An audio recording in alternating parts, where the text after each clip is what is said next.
Hey everybody, this is another episode of Family Campfire. Um, Tonight we have the great honor of having two guests on the panel. Um, Unfortunately, NC Digger and Digging Freedom will not be able to join us. Um, Tom, I believe, is feeling a little bit under the weather this evening, so he's going to take tonight off. And I believe that Frank, Digging Freedom, is at work right now. So we will possibly get Super Drew in here later on tonight. He does have the link, and he may come in later once he gets time, if he gets time. He's doing other things as well. So, hello everyone. Thanks for coming in. And with that, I want to introduce the panel. Of course, we always have the lovely Sandy Passions with us. She's going to be the moderator of my chat. And if you guys get out of line out in the external, she will be more than happy to boot you from the external. Um, so if she tells you to knock it off, please do. Um, Also, we have the lovely Sam Walters. She's here this evening. She's a friend of mine that I met through the Stealth Diggers Facebook group. Um, she does have her own uh, web page that I will let her talk about here in a minute because I don't want to mess everything up like I normally do when I talk about web pages. I always get the links wrong. Um, and then we also have the one and only Mr. Krabinay that's with us from the Netherlands. He's an extremely knowledgeable detectorist and finds things that we could only dream of finding here in the States. Um, Stuff that goes back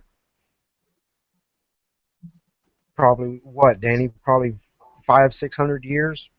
I mean, it's unreal how old the stuff is he's able to find over there. Um, anyway, welcome everybody, and let's get the show started. Sam, do you want to say anything? Let everybody know about your webpage and a little bit about you. Yeah, I've been metal detecting for about 10 years. I started off actually when I was 12. I was digging for my dad, and I used to think it was a pain for the first few months, but when I started to see him really find things, it would just really got me into it. I do have a web page. It's backyarddiggers.jimdo, which is JIMDO.com. I just recently started that up, so there's still a lot I have to add to it. I like any kind of metal detecting. I don't really have the ability to go to beaches because I'm in Ohio, but anywhere I'm invited to go, the fields, the woods, I love the metal detect old home foundations. It's where I find a lot of the older things. I don't know, Utah. What else do you want me to talk about? I do use the white Spran metal detector. I started off with a Prism 2, upgraded to a Prism 3, and just this past December, I now use an MXT, and I love it. It really cuts down into iron, and it finds the good things. It's just an amazing piece of equipment. I really do enjoy it. That's awesome. Yeah, there's a couple things that I'll get into with my questions with you later on, but that you didn't touch on. But some things that I really want to talk about tonight, and one of those is permissions. I know you have an outstanding success rate in getting permissions, and I'm hoping that maybe you can give us a few hints or pointers in that area, because that is a really huge part of metal detecting is getting the permissions, and or at least it should be. You should always show the people whose land you're on the respect by getting their permission to do so. But we'll get into that later on. And then Danny or Mr. Krabinay, is there anything you want to say about yourself and give us a little bit of background and let us know about where you are? I'm living in the Netherlands. It's the northeast part of the Netherlands, province of Groningen. It's known for all the farmland and the grain, etc. that it produces. I find my oldest relics are from the 1400s, about roughly. I've only been detecting for 2 years now. I'm using a White's machine, an M6, with a double D coil. Also use a pinpointer to make it a lot easier to dig the targets. And I got very lucky in the last 2 years. I do believe so. But you do need your good permissions or do your research, as everybody should know. And uh, I want to get out again, but my season is over here, so I'm quite frustrated at the moment in time because all the fields are full and I can't get out and do my thing, you know. So I have to resort to other places to metal detect, and it's quite hard for me in this neighborhood. Yeah, I hate it whenever they go through and plant the fields back up, and you can't get out there to hunt them until they harvest. Um, okay. Um, well, Sam, I'll start off asking some questions, and if anybody in the external has any questions, feel free to type them in the external. Sandy will relay them to us, and we'll ask what questions need to be asked. And I'll uh, I'll start off. I know you say you use the White's MTX. Is that right? The MXT? Or the MXT. I'm sorry. See, shows you how Yeah, much I know about White's machines. that's I'm okay. yeah, I'm a pro Garrett fan, so you know the AT Pro is my ultimate machine that I end up wanting to get in maybe a year or so. But we'll worry about that later. Um, what um what is your success rate with getting permission? Since we just talked about that, and how do you do and how do you achieve that success rate? I mean, is there something that you do different than just showing up at their door and saying, "Hi, I'm so and so, and I want to metal detect your yard"? I mean, how do you go about doing that? Well, there's several different things that I do. One of them is just randomly back road driving and seeing an old place or an old foundation, and I'll knock and yeah, I do introduce myself, explain what I do, let them know a little bit of my background. I let them tell me some history on the place. It kind of gets them interested in it and thinking, wow, I wonder what could be here. I also carry an extra metal detector with me because there are some people that would love to do it, which is really neat to see people that's never done it before go out in their own yard next to me. So it's kind of neat that way. Another way is actually word of mouth. I have some people that know that I do it that ask other people who also gets involved in it. And then extensive research, doing historical maps and just finding places that are just no longer around. I ask, town officials or the mayor or usually anybody that I can get in contact with, and I'm pretty good. I've only been turned down one time, and it was because a prior detector came through and he destroyed the woman's yard, and it was really sad because it was an old church that sat there, and it's been gone for over 100 years, and because of that one person, it kind of ruined my shot. But it's just being friendly, being yourself, and not trying to put on a show, and it really helps to have the business cards. If they know who you are, they kind of trust you more. They know who to call if they see something out of place. They usually like to see what you find.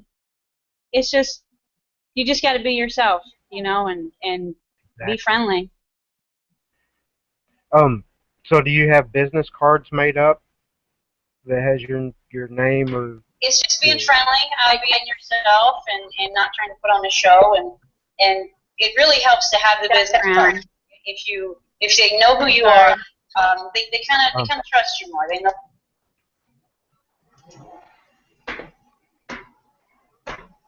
it's okay. I'm not sure what happened. It's because I came in. I'm a rookie. Okay. Uh-oh. Drew didn't have his external muted. Um, Go ahead, Sam. I'm sorry.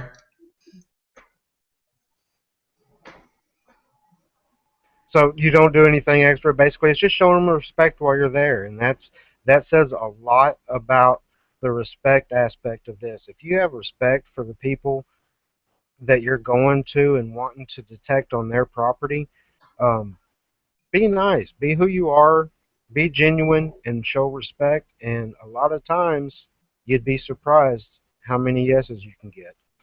Um, And especially if you have another detector with you, that is awesome. Because not only does it get them something to do and makes them feel more comfortable with being out there and you doing it, but who knows, you may get them into metal detecting as well. They may take up the hobby, and that's amazing. Yeah. That is awesome. Um, I know some things about the different items you find and have found. What's your favorite find so far that you have found in the 10 years you said you've been doing this? My And favorite find? yeah, and before you answer that though, I do want to say hello, Super Drew. It is great to have you with us here tonight again, and welcome back to the panel, brother. Thank you very much, Utah. I want to say hello to Sandy and Danny. Sandy, I love the haircut. And nice to meet you, Sam. Anyway, back to your favorite Nice to find, meet you.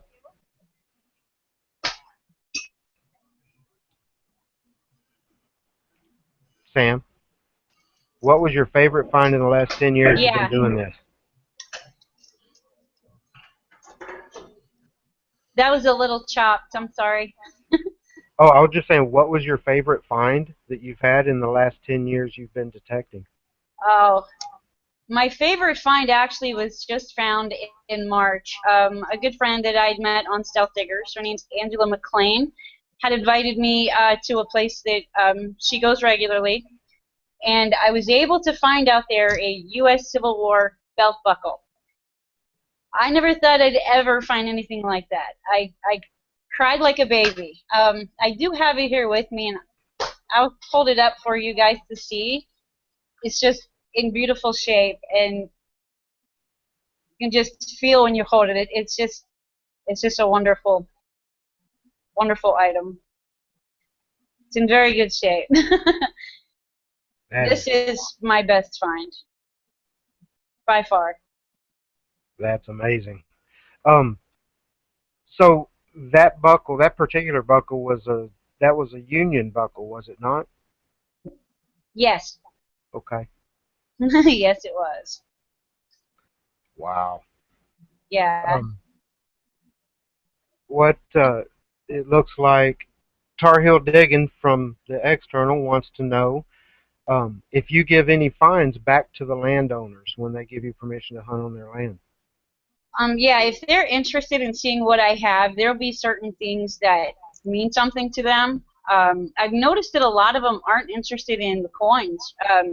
They're more interested in buttons and relics that may have been their ancestors, their parents, or a brother or somebody that might have lived before them. Um, there are a few that don't want anything. They just want to kind of see what you find out there. So it's just give or take, whoever wants some of the items, absolutely. I mean, I'm out there to save history, and if it means more to them than it does to me, then I've done my job. Exactly. Yeah. And that's a great attitude to have as well. Um, yeah, anytime that a landowner wants to see what you've dug up, or if they're more interested in it, or if they want it, it's their property. By all means, let them have it. Right. They're on. Obviously, they're going to treasure the item because they want it. Um, Right. And the do what? there was a schoolhouse actually that I was checking out for a woman that lives kind of close to me, and all she wanted was things from the schoolhouse because the land that she lives on, his name was Tom Ross, and he had the schoolhouse back in mid 1800s. She was she was finding things on her property that linked him to the place, Civil War items and things like that. And I actually did find her a Civil War button that must have been his. And you just, I mean, the happiness you see, in the landowner, it's just more rewarding to me. Exactly. That is awesome. Yeah, in to honestly to be a good detectorist, to give back like that to me, a good detectorist is one that does do that and does um, enjoy doing that more than Right. keeping it for themselves or to sell it or whatnot. Um, we have another question from the external, Mr. Mike DeLucia. As if you also hunt public land, Do I like what? park. You also hunt in public land, like parks and places like that. Public land? Anywhere that I can get my metal detector in and there's history, yeah, I go. Exactly. Yeah, Yeah. If it's legal and you can do it. absolutely. If Um, there's history, I mean, there are maps that you can locate. I use Historical MapWorks. There's also a couple other good ones that I hear, but Historical MapWorks actually will show you where houses were. Do your research on the area, see who traveled through here, see who camped through here. A lot of them, a lot of pioneers camped along creeks and rivers down here, and it's nice to have that resource. that is awesome. Um, what? I mean, I know that you've put on different events in the past of having other detectorists show up. If a big group of you go out and detect different areas, um, and you'd mentioned earlier that you had another friend that you had met in the Stealth Diggers Facebook group you uh, that you went detecting with when you found your buckle. Um, what's your favorite time? Is it detecting by yourself to get out there by yourself and get rid of all the stress, or would you prefer detecting with other people and other friends that you've met along the way?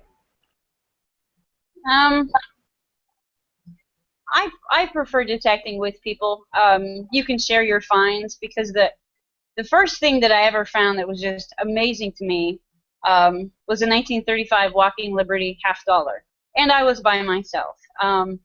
All you can do is what? Hug a tree. I mean, I was so happy that I was up. I was actually at a lake area, and I was jumping up and down on the bank, just screaming and celebrating. And I didn't realize there were some boaters not too far from me, and so I kind of just was a little embarrassed there. But I mean, I think it's more meaningful when you have a group to share it with. I had a lot more fun doing like the dig at the Zor dig. When a lot of detectors came in, it was great to have a meet and greet and get to know people. It's just great to share the hobby with somebody. It is. It really is. Well, from what I've heard anyway, I've unfortunately never went detecting with anyone yet, but it it is something I really want to do sometime soon. Um, uh, the White's machine. Why did you pick a White's machine rather than say a Garrett or a Mine Lab? Or I mean, what drove you towards the White's line of detectors? My entire family used a white since I was crawling around. My father actually bought a brand new whites. I believe a 6000D was the older blue box type that he used religiously. I had a couple uncles that also used the whites metal detectors. My sister, my mother uses one. It's in my blood. It's something that I've learned how to use and master that. So I just kind of went the same way. I'm Yeah. glad I did. Does anyone in your family not detect? Uh, You were mentioning off a lot of family members there, which I is can't say. awesome. I Don't think. get me Well, wrong.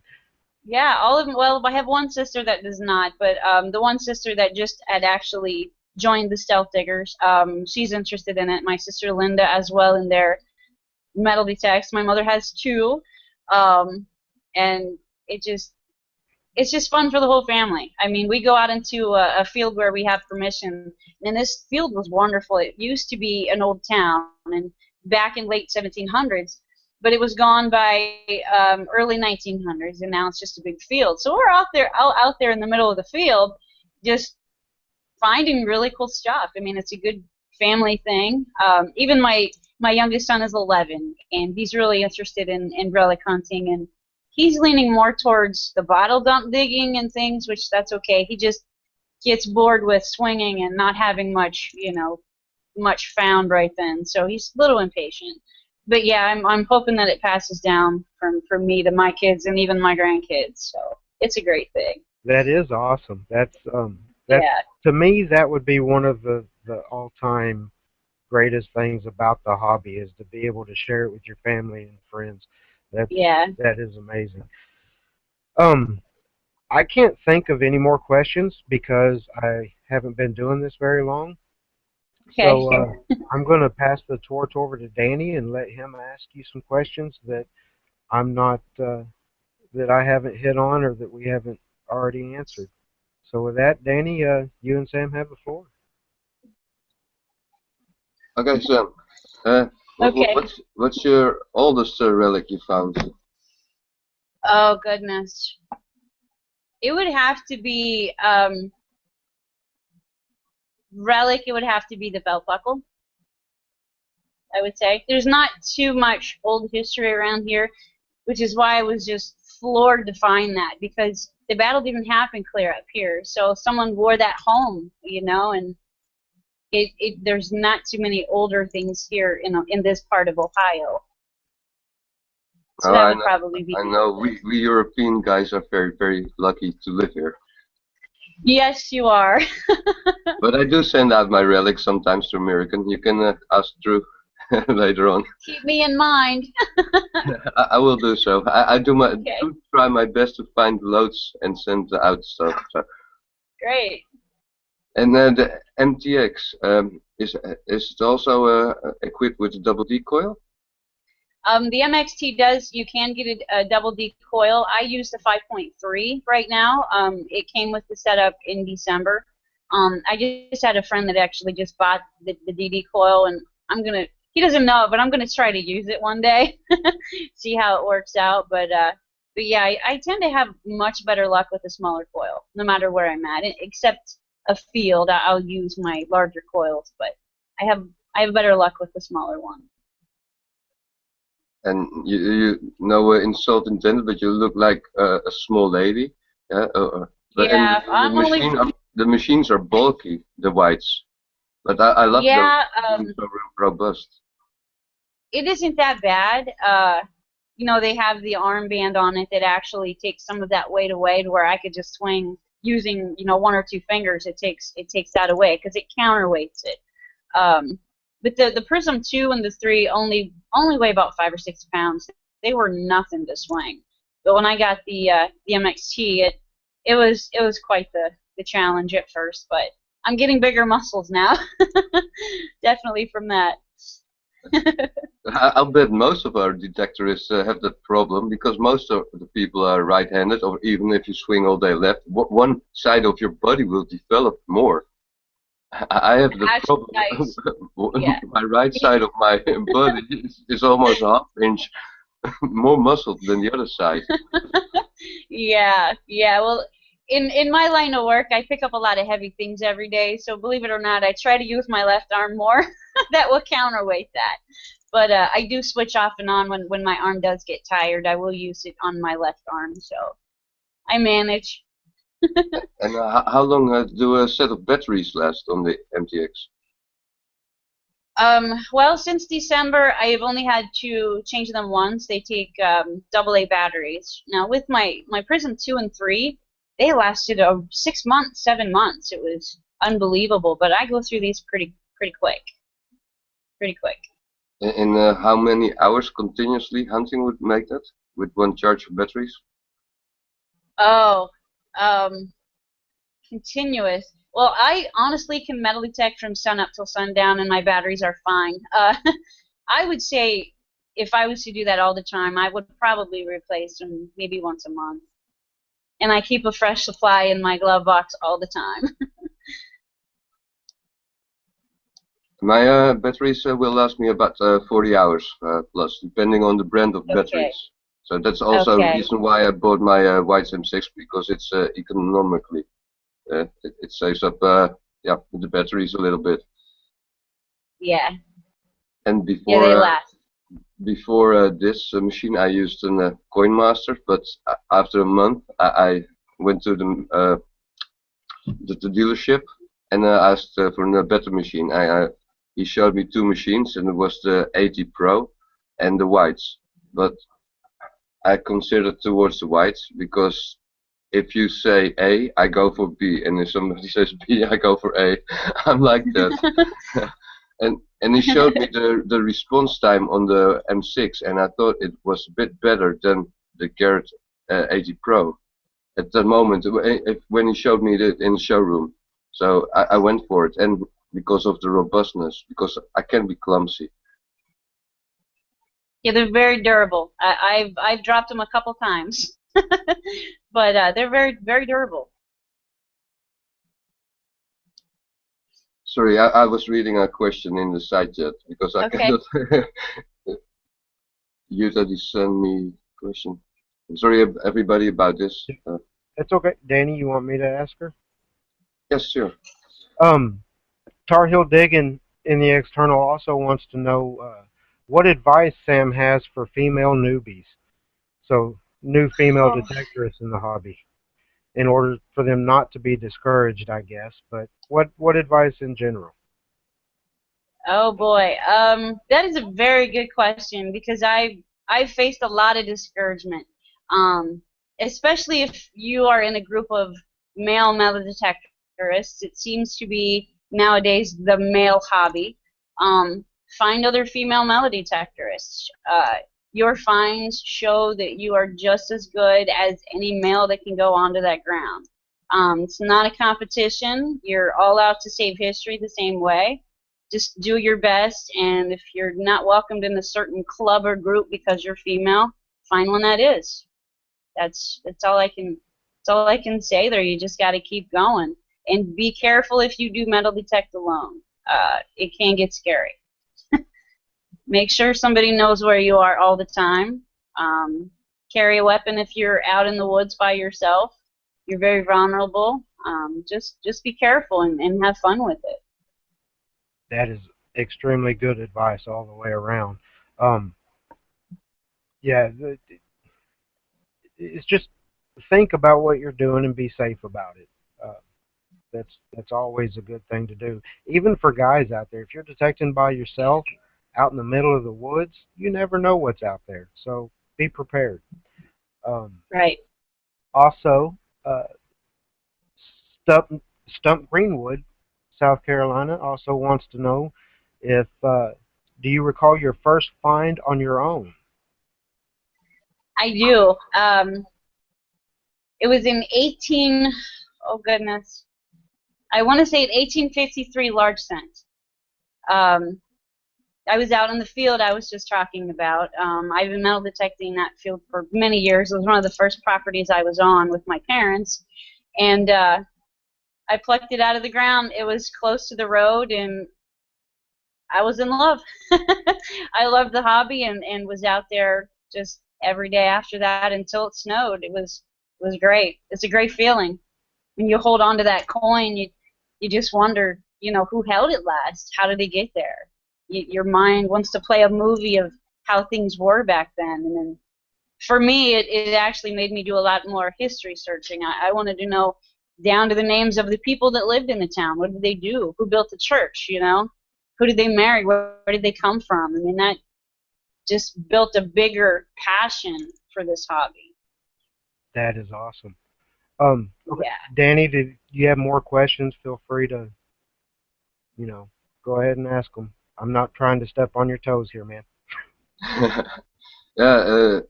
Oh, yeah. I really don't know. And do you also do hunts in the rain with the MTX? Do I what? Yeah. When the rain starts, do you stop hunting or do you continue? If it's a downpour, I will stop hunting because the box on the MXT is not metal. It's not waterproof. I do have a cover on it for light sprinkles, and I've hunted in the snow before. Most of the time, if I'm in the woods, I won't get a downpour. I'll just continue to dig. It'd be nice to have something to really cover that up, and I would dig till dark, no matter how heavy the rain was. It's just that much of a passion for me. I waterproofed, almost waterproofed my M6. I used silicone, the kind of thing you use in the bathrooms. Yeah. And I taped off the speaker, etc. So when a heavy rain falls is there, I have to shelter it a little bit, but it can stand the rain for a little bit, or for a half hour, before the moist gets into the display. Then I know I have to stop. Right.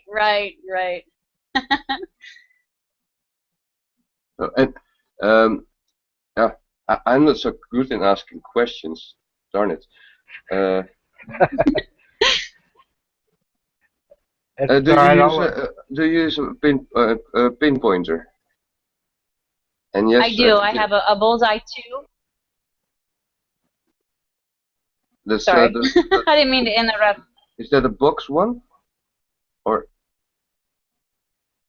I'm I don't sorry. know that. I don't know that one. Is it a boxy one, or is it a elongated one?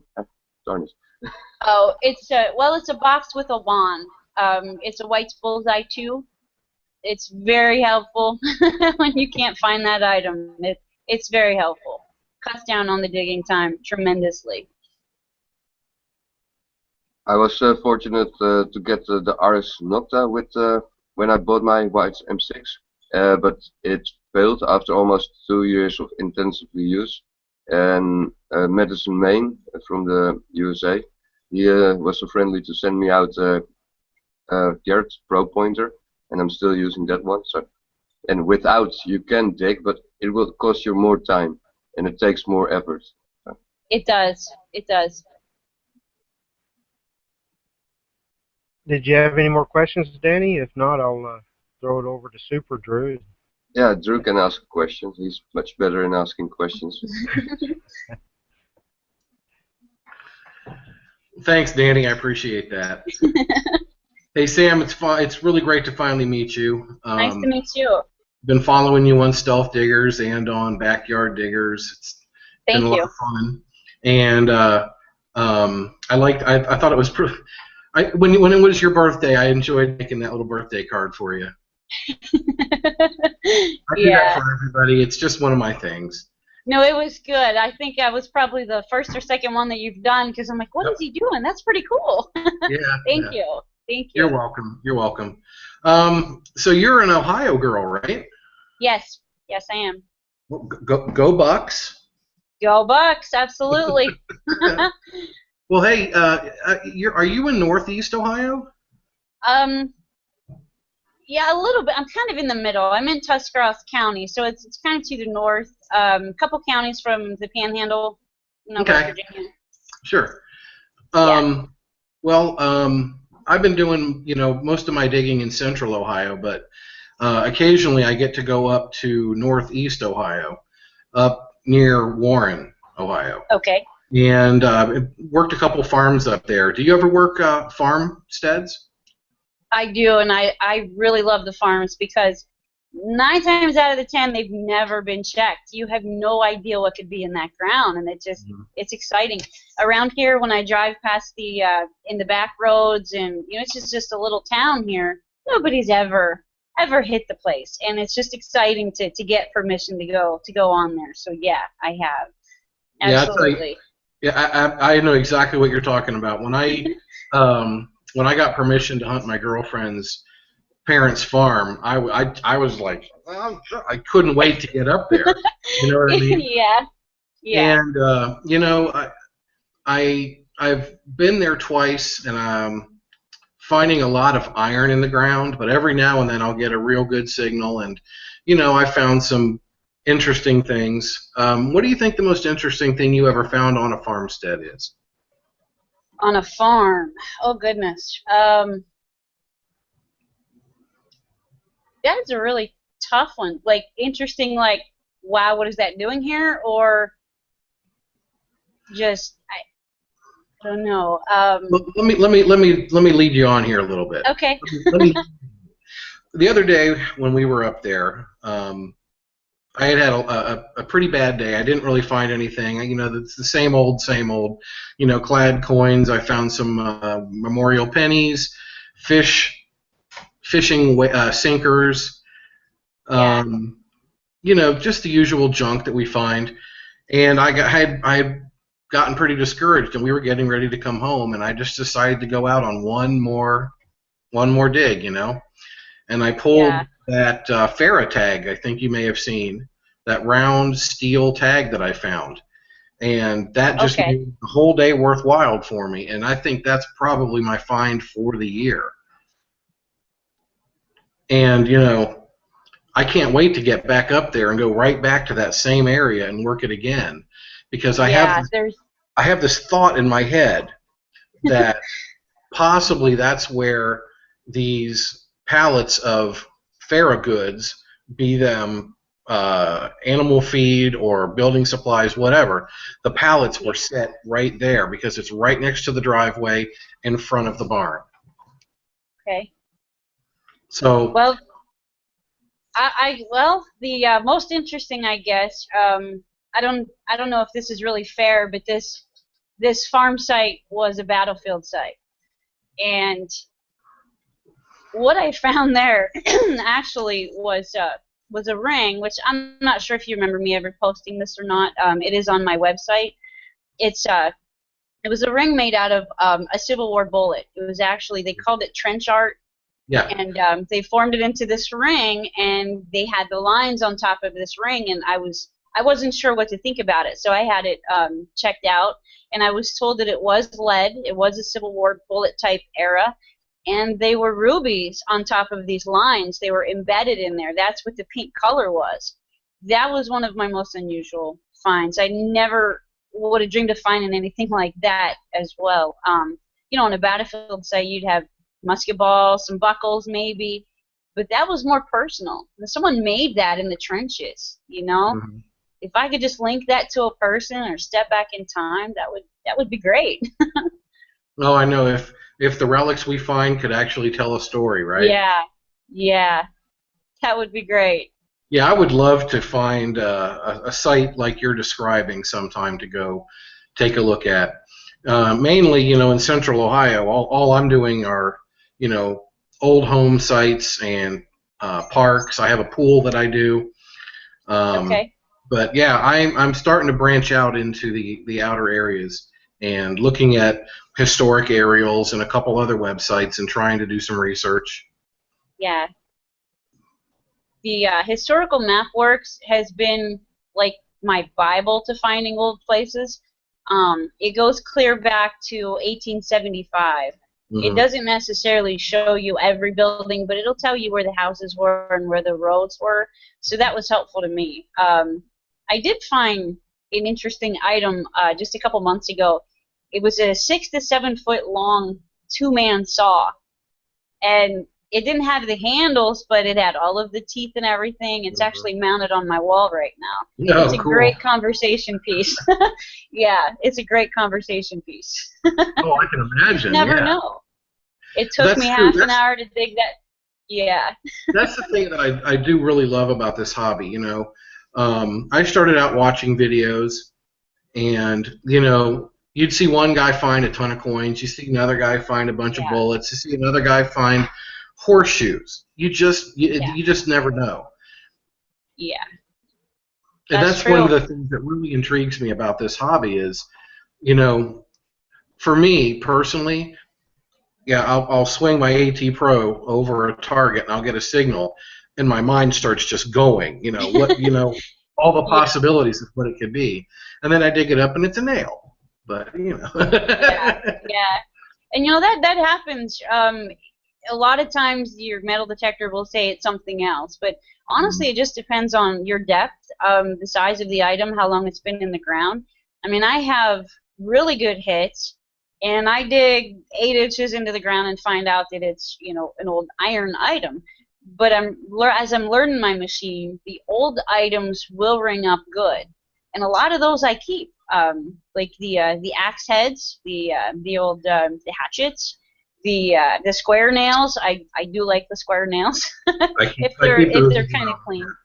Yeah, Yeah, I noticed actually, the old where line. my house is, Yeah, used to be an orchard for a mansion that was about 2 blocks away from my house.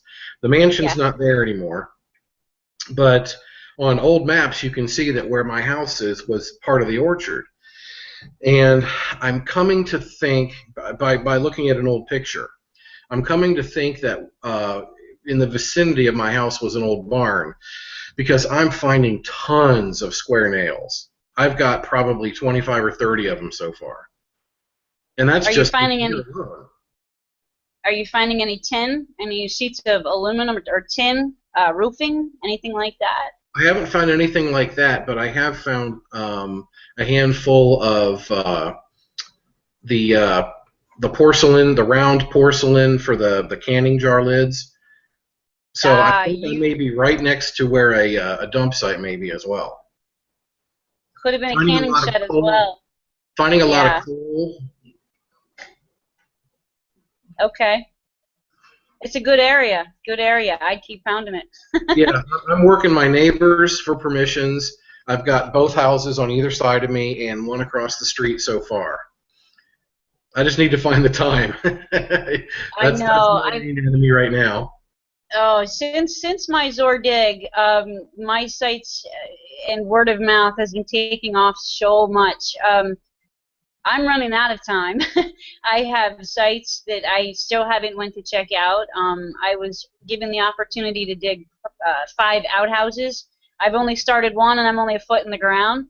I'm just one person, and I want to do more, but you know, you gotta work. You gotta be home with your kids and stuff too, and it just there's a lot out there to do, and I haven't covered nearly enough just in this county. You know, I have Harrison County's next. I've got a lot more sites there. I've got Carroll County. I've got Columbiana County. It's just spreading. I mean, it's a great thing. Don't get me wrong, but I would love to go on a night hunt. That's probably what I need to do.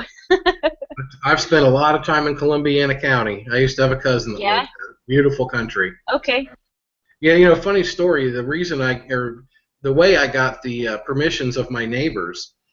Last year, I was working my own backyard with my Ace 250, and there was a car accident out front, right out in front of my house.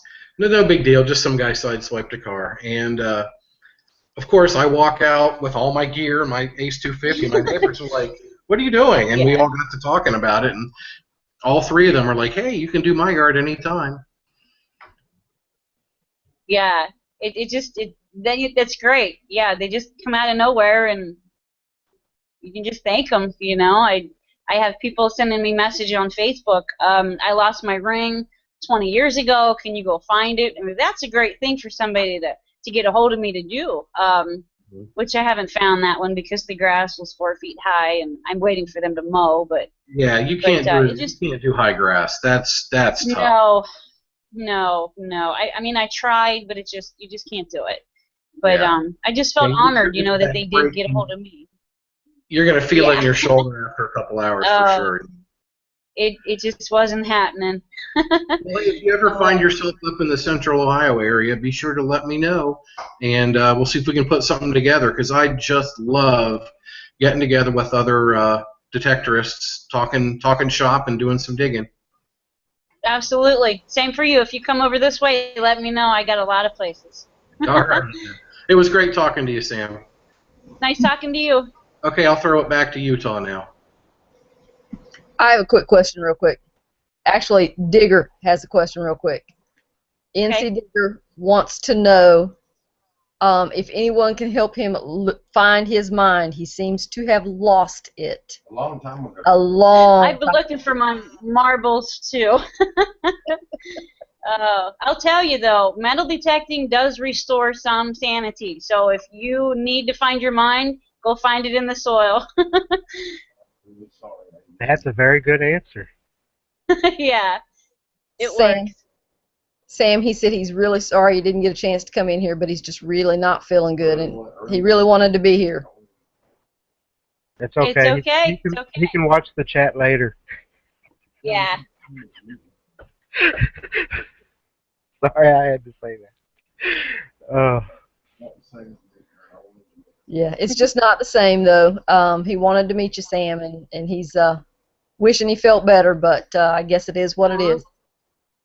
Well, thank you. That makes me feel good. I'm glad I'm making an impression on a lot of people. You know, it is a little tough for the female out there, but I'm very determined, and I stay persistent. This is what I do, and not much can shut me down.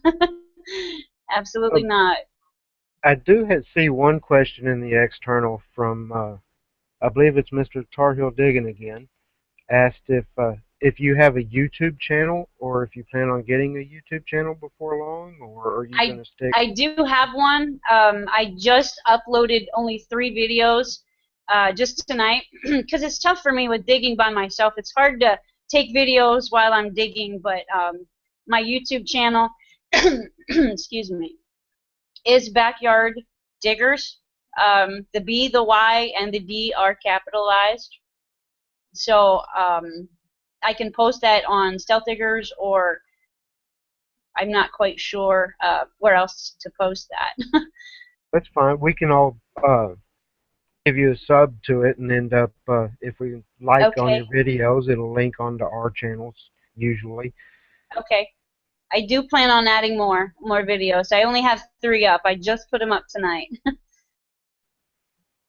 Um, Also, 6561 Batman wants to know if you've had any luck at county fairgrounds. I've actually haven't tried the one down here, which I really wanted to. And I'm not sure if I would be able to because it's kind of a historical site down here in Dover. It used to be the camping grounds for the military soldiers years ago. That would be an awesome place to go, but I have not made it there to ask anybody. Kind of afraid of just showing up and metal detecting and then get in trouble, but it is on my bucket list to do. And do you do any water hunts? Will Um, Hornbuckle wants to know that. I did a couple along the river where the Indians were camped. I was mainly looking for trading silver, things like that. And I did find an old ring. I can't make out the design or anything, but I don't do too much with the water. It's because it's either rivers or lakes around here. We don't have a beach or anything. I would like to do more, but it's more ground than water here. That's cool.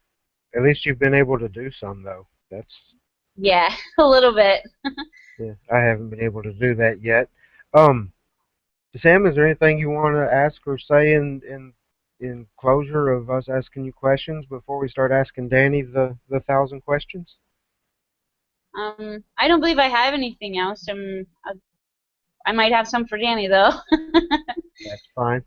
Um, all right, Danny, I'll start off with asking you some questions, and uh, I know most of the people in our YouTube community already know Danny and have talked to him numerous times on other chats and seen a lot of items he's dug.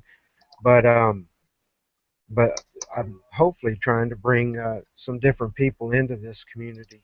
So I'll probably be covering a lot of what some people have already seen, but hopefully they haven't seen it all. Um, I know you said earlier you're from the Netherlands, and I know you've said before that your particular area you're in has been reclaimed by the sea or the ocean numerous times, so it kind of limits the age range of your finds. But what's the oldest? Let me go a different route with this. Instead of the oldest relic you found, what's the oldest coin you found? The oldest coin is, I do believe, from the 13th century, and Wow, it's a token. It's a very tiny token. It's even smaller than a US dime. wow. The 13th century. That's like the 1200. That's amazing. Yeah, here in the States we could never get close to that type of age on anything unless it's Native American. So that's unreal. Um, what's your most amazing find that made you the most excited about? Oh, yeah, I get excited about almost all my finds. Uh, I found many good finds, but I like to find the non-metallic finds. It may sound stupid, but because I'm a metal detectorist, but because you walk the fields, you use your eyes. For example, I find clay pipe pieces, and they're all broken up because the field got plowed so many times. Oh my God. And there's all small bits and pieces. This is a piece of a bowl, but connected to the stems. I got tons of small stamps. But one of the most best non-metallic finds I can show you in a screen share. Oh, okay. See how this works. It's a head of a red clay figurine. Oh. And it is from Madonna, and I do believe it's the 15th century, somebody told me. It could be the 16th also. Wow. The screen share won't work very well at the moment. Excuse me for that. Oh, here it is.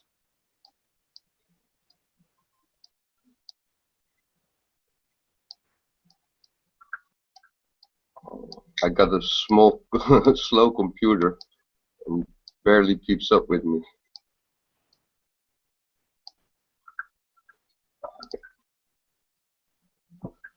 It should be coming in a second.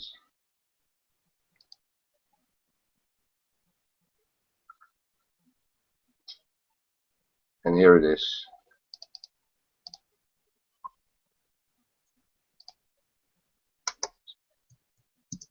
So I found a metal target, and I was kneeling down to unreveal the object I found. And in the corner of my left eye, I saw this all muddy up. It's a bit thicker than a man's thumb, the size of the top, and it's just a lovely find. That is so cool. And it's Madonna, so the mother of Jesus. It was a religious place, this place, and most likely a monastery stood on of this field. Because I found also other relics that make that go to the direction of the Vatican. For example, I did find an what you call a bulla seal. Let me see if I can share that also. And this is quite a funny story. So I have this amazing field here. I'm very, very lucky to have gained that permission. And the field just keeps on giving and giving and giving. And I found a part of a piece of lead. And I cleaned off the dirt. And I thought, now I'm seeing things. Like if you see a cloud, you can see shapes in it. And this was a half moon shaped piece of lead.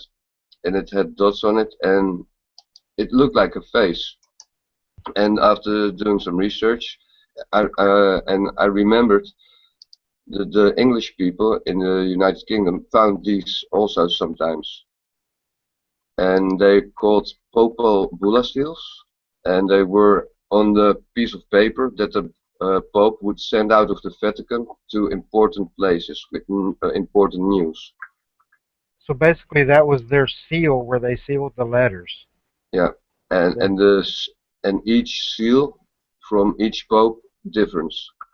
So you had one side with two faces on it, and it's Saint Peter, and the other I forgot. Sorry, but there are two important saints on it, and I found one half, and I detected the field for 16 months, and after 16 months later, I found the other piece of the bulla seal. So yeah, at that moment in time, all the stress fell off me, and I was so lucky having found it because it's very rare. And this is from Pope Nicholas V. Wow.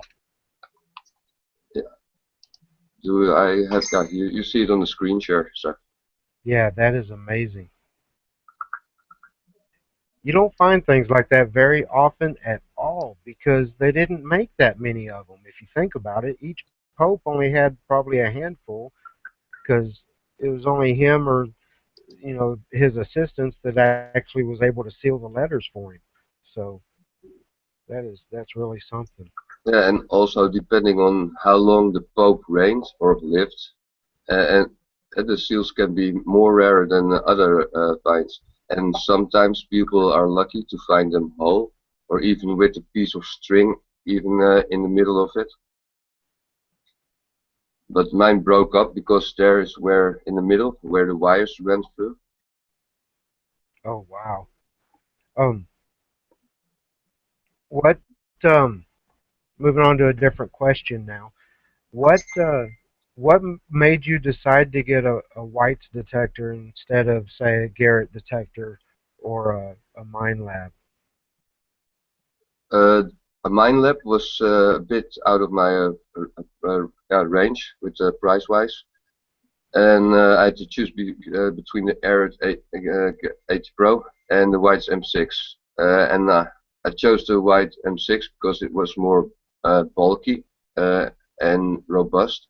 Because I can be clumsy sometimes, and when you walk the rough fields here, you can trip over a lump and maybe stumble and then lean on your detector or whatever. And I don't want to break it. And also the armrest bit was also a breakthrough for me because it was of sort of flexible metal. And at that moment in time, the 80 Pro had the old design armrest on it, and it would break sometimes. And now they redesigned it a couple of years ago, I think, and the problem is gone. But at that moment in time, it was one of the breakthroughs for me to decide to go with the whites. And also because if somebody says A, I go for B. Um, I do see one question out in the external. Um, I'm not sure if anyone or if everyone here is familiar with bell guide detecting, um, but Tar Heel Diggin asks, he or says he was very moved by your videos after bell guide detecting passed away, and he wants to know if you ever did any detecting with him. No, sadly I didn't, and yeah, we miss him dearly. He was such a good young lad. I haven't been talking about this because I am not a good talker when about dead people who I think were good friends or family, etc. Uh, uh, now he was a lovable guy, and we spoke about coming to each other. We only live like 3 hours drive away, but because of the gas prices here in Europe, those here are the gas prices are 3-4 times more expensive than in the USA. Oh wow! So you have to choose where you go sometimes. But it was on in the planning, and yeah, he dying. It was a shock to a whole lot of people. Yeah, that was definitely not expected. Um, and he was a good guy, by the way. From everything I've heard about him and from watching his videos, what I could tell about him, he was really a good guy. Um, I don't want to dwell on negativity though and losing people. So I did notice a video that you had posted. It was only a short one, just not too long ago. Uh, that someone else came to visit you from America and y'all went hunting or something? This is Robert McDonald, Senior, and he lives in the Netherlands for I think about 20, 30 years almost now. And it's a very colorful person.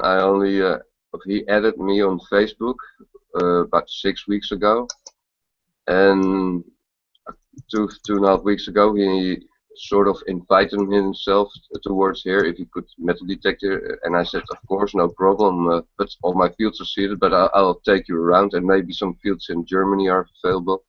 So we went to Germany to a battlefield, and I found a lot of musket balls with this gentleman. This gentleman also built once a Viking ship out of 1 million wooden popsicle sticks. Oh wow!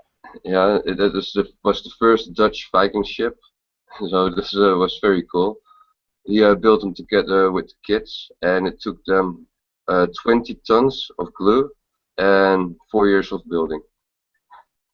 Oh wow! Uh, That is quite an undertaking. Um, did you say he lived in Dallas? no, sir, he lives in the Netherlands also. Oh, so he moved to the Netherlands. Yeah, Okay. Darn, I was fixing to say I'll have to look him up and go hunting with him, but if he's already moved off, I'm out of luck. Um, I know you've mentioned your oldest find and your most you know awe-inspiring find. What what got you into metal detecting? What made you want to start metal detecting and posting on YouTube? Uh, because I sort of got bored, and I didn't have a very good hobby. I have many small hobbies, but not one I could put my whole heart and soul into. And I never found something that fitted me so good like this, because you get some people like football, or watching racers, or go fishing, or do sports, and I think metal detecting is the best therapy for me ever. It makes me relax. You get out in the open air, you see new areas, you do research, you learn history, the excitement of a very good find. You're cleaning the Mother Nature out, because I take all my finds, even the plastic bits and pieces I find around. But I don't show this in the videos, but I do take care of that, because I hate trash, uh, and people throwing this out of the cars themselves should be fully ashamed of themselves. And Yes, it they makes should. makes the life for us detectorists horrible because of the cans law. I'm glad you mentioned that too, because a lot of people, especially the younger people that may be watching, um, a lot of the videos on YouTube don't show um, the trash that they dig up and the trash that they collect while they're detecting and end up throwing away. But that is part of the code of ethics that metal detectors do. Is if you're out there hunting and you come across trash, we pick it up and we throw it away. And if you dig up stuff that is trash, like pull tabs or old parts of aluminum cans, um, we throw that away, and it helps the environment. It cleans up the place. It makes it safer. Um, like if you're hunting in a park, um, people aren't running through there without shoes on and get cut all up by all the glass and everything. It's all around a good thing to do, and I'm glad you mentioned that because um, it is part of the code of ethics that metal detectors should follow. Uh, and and Because I'm certain that all of my guests and panel members would do follow. Um, Sam, I'm going to turn this over to you and have you ask any questions you still may have to Mr. Krabinay and see if Danny can answer them. Okay. Trying to get caught up here. You've definitely got some really great finds. I mean, nothing like that around here. I think that's great. Um, what is your greatest find? oh, my greatest find, it's a gold hammered coin from Oh the my goodness. 14th century. I'll have a quick look. Meanwhile, I can talk. So it was an amazing find, that one. I hunted this honey hole of mine over and over for almost 2 years, and suddenly, with out of nowhere, a place that I walked, I think, 100 times, the gold hammered coin popped up, and I was amazed again. I didn't even, for us Europeans, those kinds of things are amazing, because they're not around that lot. Wow. You say Uh, you have a picture, huh? yeah, I'm looking it up right now. Great. But I got so many pictures, because I've been making uh, films on YouTube for almost 2 years, or over 2 years now. So I think I got 160 videos put out. Wow. I just started my YouTube channel tonight, and I only have 3 videos because a lot of times when I am by myself, it's hard to record. It will take up a lot of time, this I can tell you, because sometimes I get out for 6 or 8 hours, and I get Yeah. back home. I need to clean the finds. I have to identify Yeah. the finds. I have to photograph the finds. I have to make the video. Try to find some music, because I like to use music with my videos. Because I don't like the way that they copyrighted music, because you can Yeah. listen to the music on YouTube, but not use it. It's very strange. Okay, here Yeah. it comes. The music I'm gonna put on mine actually is gonna be written by my 17-year-old son. He's a guitarist, so he's already got a few tunes for me. That's cool. Yeah. Looking forward to it, and I will sub you too, by the way.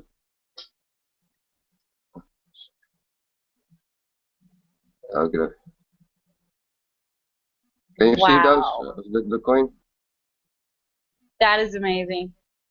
It sure was. It's a shame it has scratch, and I can assure you, people and everybody else, it wasn't me. The scratch already was on it. Okay. And I was lucky to find it in this condition, because if a plow goes 10 miles an hour on land with a couple of tons of force, they normally tear it up. So, Wow. and this coin is from 1447. Wow. And it's called Goudse Rijngulden. And the Rhine was a river here, and it's called this because it's golden, of course. And gouden means golden. And it was minted in the place of Arnhem. And this is the other side. Oops. Can you see the other side now? Yeah, that is great. And one without a scratch, in less height, little more. It had little sharp details. This is pretty sharp coin. It only had a bit worn in the middle on both sides.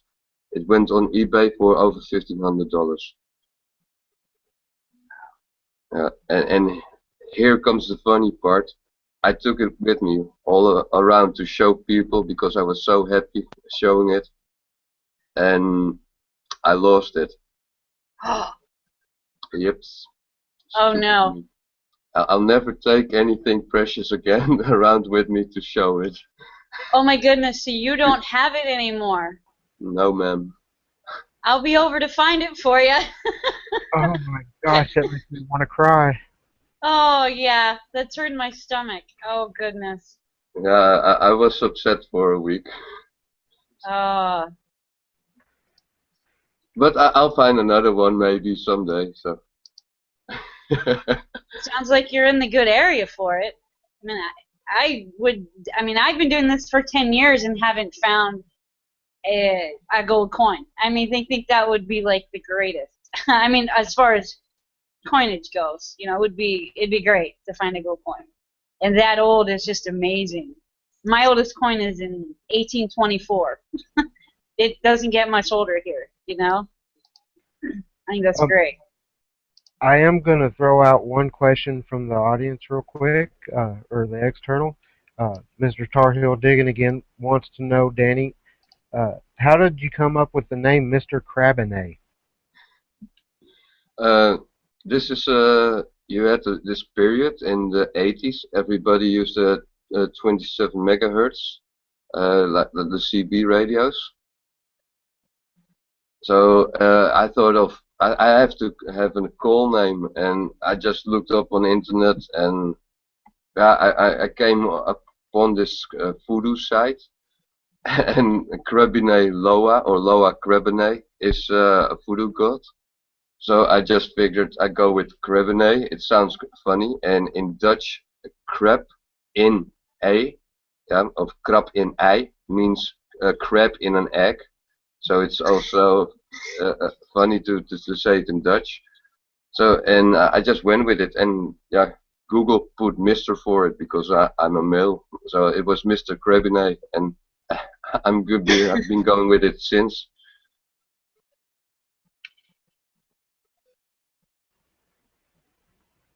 Sam, if you want to continue a question, feel free. I just wanted to I throw have that another one.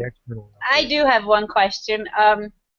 Since I'm not familiar with where you detect and how you do things up there or wherever you are compared to me, do you have mainly public land or do you have mainly private land that you go metal detect on? All my good permissions are private lands.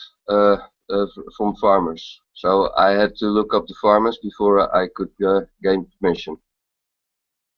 And depending on the farmers, yeah, sometimes they want to see the finds you make, and some of them don't even care. Some said if you plug the holes, it's good, and some farmers even allow me on the fields when the seeds are seeded and even grow, especially on the corn lanes, because of cornfields you can walk in between the lanes of the plants without damage them. And if you take out a few plants of corn, I'll put them back to the same way they came out. Huh. See up here, once they plant, it's off limits completely. Even if there's rows, it's completely off limits. So I have to wait until the harvest before I can get back on them. I think it depends on the farmer and which kind of crops are on it. They're tough here. They are. They're a little tough. Every penny counts these days. Yeah. And can I show you guys another find? I think it's pretty amazing. Absolutely. And I hope to find another piece of it one day on the field, because my honey hole has been closed for 3 years now. Has been reseeded with some kind of crop and has to stay on it for 3 years. It's a kind of mix from grass and another weed. So, and this piece I found, it's I think about 3 inches wide and 1/2 inch tall, and the height, the depth is 1 inch. I think it depicts a few religious people, I think, and the estimate on the object is 14 to 1600 roughly, and it might have been used as a piece of ornamental thing on the altar. Wow. Do you have a general idea of what you're digging up? I mean, before you do full research? Because me from over here, I would have no idea what that is. I would have no idea. I mean, there's a lot of things that I find that I kind of have to look up, but that would just throw me off, what you just had there. You can do lots of research. There's much information available in Europe on a lot of internet sites about certain finds. And how I look for my permissions is with a special map that's provided by the government, even a sort of treasure map with all the hotspots on it. So it's fairly easy for me to go look up those places that aren't protected by law and owned by a farmer, and therefore I can dig the first 2.5, 3 feet by law. But if I find that is significant, I'm obliged by law to hand it in within 3 days. Okay. But they don't consider a gold coin as a rare find here. Really? It's because you have so many, or because it's just a coin? It depends on the coin itself also. If it's a rare coin, they may consider it being a museum piece. But if it's a common gold coin, they won't say anything of it. Wow. But if you find a hoard of gold coins or other coins, then you have to report it, because otherwise you're not a good metal detectorist. Right. So you're out there to save history. It's what you got to do. Because for my honey hole, I went to the big museum in the province of Groningen, and I went to the curator and I showed my finds and talked with him, and he even gave me maps. But he insisted the monastery was not on this field. But me having found the Popol Bulla seal has proven him wrong. Right. Good for you. Good. That's awesome. And I think I also found Tom's marbles. Let me see. Yeah, here they are. This is also another cool thing I find. Those are fairly old small marbles, and they can range from the 14th century till the 17th century, or 18th maybe.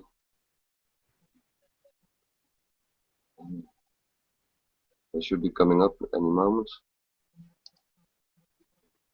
So with the older places like that you have, you could find anything from whatever century clear till now. That's just amazing.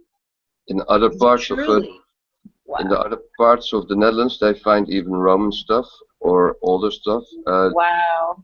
We also have Bronze Age relics, and I discovered fields close by that have old urn fields, burial sites. Those are protected by law, but they are surrounded by farm fields, and I'm going to try and gain some permissions there, and hopefully I'll find something from the Bronze Age era. So are those clay or marble or? Those are handmade clay marbles, and they're the smallest is about pinky size, top of pinky, wow. and the other one like pointing finger size. Wow. And when you walk the fields, yeah, again you have to look down and just use your eyes, and they pop up because they look so different. And these are only a few of I found. I think I found twice as many as this, and I found these over 2 years.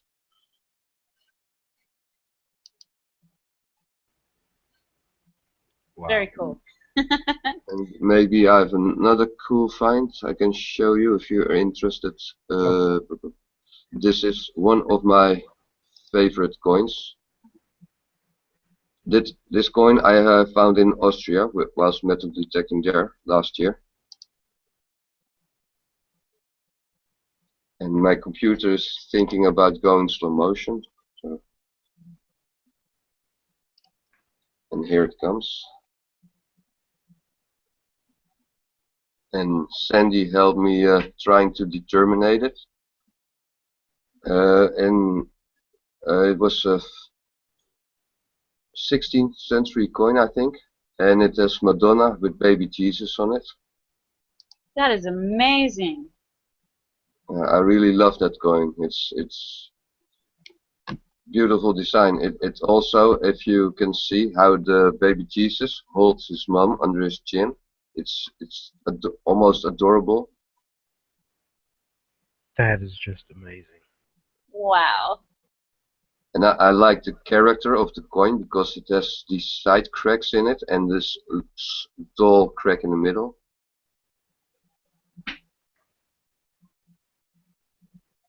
Some people like their coins all shiny and perfect, but I like them aged.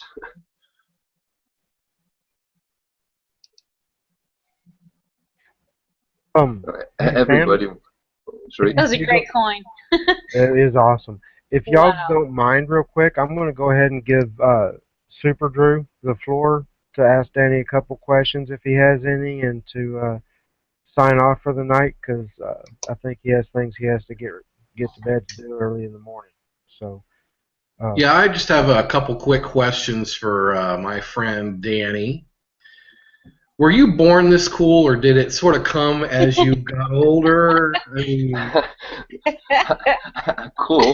How do you mean cool? I'm just lucky and fortunate to live here and am able to spend so much time on the fields in the winter times. I tell you what, watching your videos was one of the things that inspired me to get out there and do more digging. When I had my 250, I was, playing a little bit here and there. But you remember last January, before we had the snow here in Ohio, you and I were talking a lot, and you kept encouraging me to go back out and dig more, dig more, dig more. So I got to give you a lot of credit for that. I appreciate that, and you should dig more. Get out in the open air. Hey, I'm loving it now. I get out at least once a week. Yeah, you do good now. And you have that new machine, the 80 Pro. So you're finding loads more stuff now. Yep. The finds have definitely they've improved greatly, for sure. So I saw you did a video recently with a friend of yours, Richard. Is that his name? Excuse me, can you repeat the question? You did a video. I'm very behind on videos, but I just watched a video where you were detecting with a friend of yours, an American. Yeah, this was Sir Robert MacDonald. Robert. I just told the people here. I'll tell it again quickly. He added me on Facebook 6 weeks ago. He also had a weblog radio talk show, and I was invited on that also. That was 2 days ago. I listened in. And now this show, and yeah, it was good fun. This person, I don't know how to explain, but I just met him, and we say in Dutch, eerst de kat uit de boom kijken. So I first have to see and wait who and how he is. Well, the other thing I want to mention real quick before I sign off is a lot of people don't know this, but Danny is a very, very accomplished artist when it comes to making mini metal detectors. He made a mini metal detector for me, and he made tiny little silver metal detector charm and digger charm for me also. Absolutely incredible, folks. That is cool. I did not know that.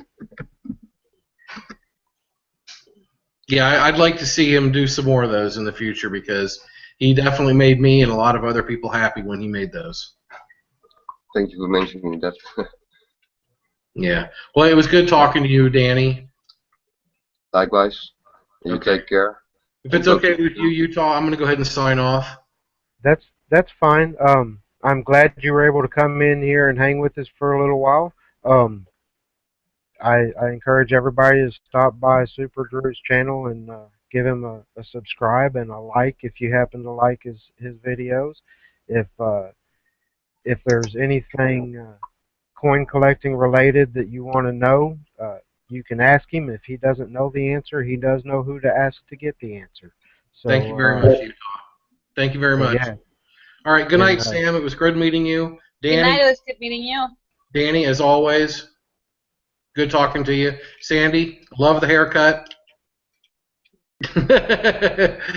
And Utah, thank you very much, man. I'll talk to you guys again soon. All right. See you soon. Thanks. Bye-bye, Drew. Bye-bye. Bye-bye. And there was a question from the audience. Danny Frame asked me what kind of soil detection of soil conditions I do in detecting. They are quite horrendous, to be honest here, because as you told, the sea reclaimed the land many times, and the sea clay, aka soil here, is or rock solid, or sticky, or swamp-like. And they rough plow it only here, and they only level it out just a couple of days, maybe sometimes a couple of weeks before reseeding the fields. So all of the winter, all the fields are like almost a landscape from Mars or the moon. Wow.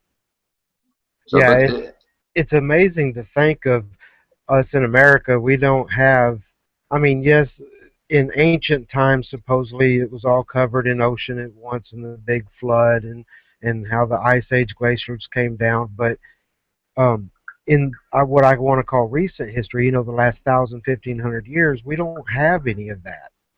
So it's amazing to think of, the ocean or the sea rising and reclaiming land, and then how that affects what you find there. That amazes me.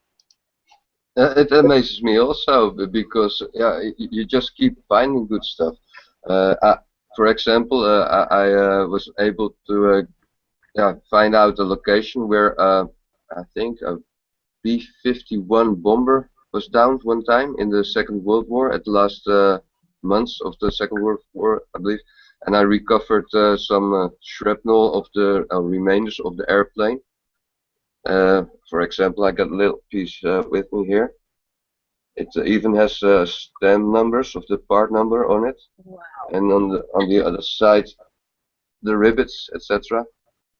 But whilst finding loads of these pieces of the airplane, I also found a human tooth, and I reported to the police, and the police took care of that. So, but it's not funny to find a human remainder. No, not at all.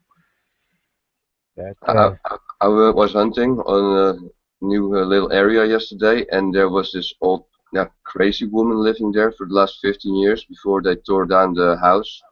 And she was very fond of dogs, and she must have buried like 20 plus dogs there because they tore down the farm and they tore up the fields, but they tore up also the animal bones. So when I was looking around yesterday, I saw dog pelvis, dog bones, and it didn't make me feel happy, you know, walking around that field. Yeah, that can really put a damper on the mood when you're out hunting. Um, Sam, did you have any more questions for Danny that's come up since we? Uh, I don't think so. I think he explained a lot of stuff well. I appreciate, and thank you, Utah, for having me. This was great. Oh, that's I no problem. appreciate it. Sandy, did you have any questions, or is Tom still awake? And if so, does he have any questions he'd like to ask?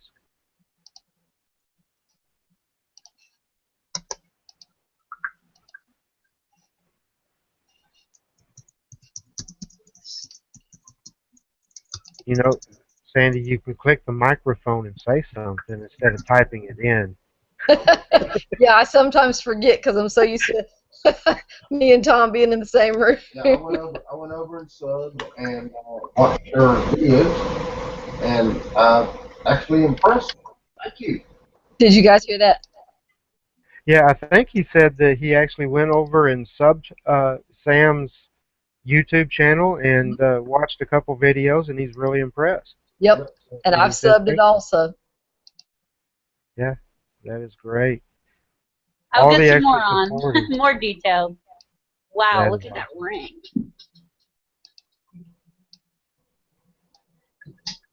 That is amazing, Danny. This ring I found last year, and it's a Renaissance ring, most likely, and it was 20 carat plus. Wow. Wow. So that Yeah. makes it, the Renaissance was 1700s, early 1700s, wasn't it? That just I can't imagine ever being able to find anything like that. We'll, That is so amazing. Again, it was also a shock to my system, but because the fields I was hunting on, I was only expecting copper hammers from that era. Wow. Yeah, that one, I found this. I don't, you can't really see it, but this is in 1860s. Let me get it up here. It's from J.R. Wood and Sons. It was lost back before 1900s because it actually has a small cracking on the inside that's caused by the elements of being in the ground. So this was a really wonderful find for me. Very large gold ring. But I love that ring you found. That is amazing. This floored me too. Thank you. I only found 2 gold rings in 2 years' time because I don't look on the places where you can find loads of those rings, where people lose stuff like that. There are like fields in the middle of nowhere almost. Wow.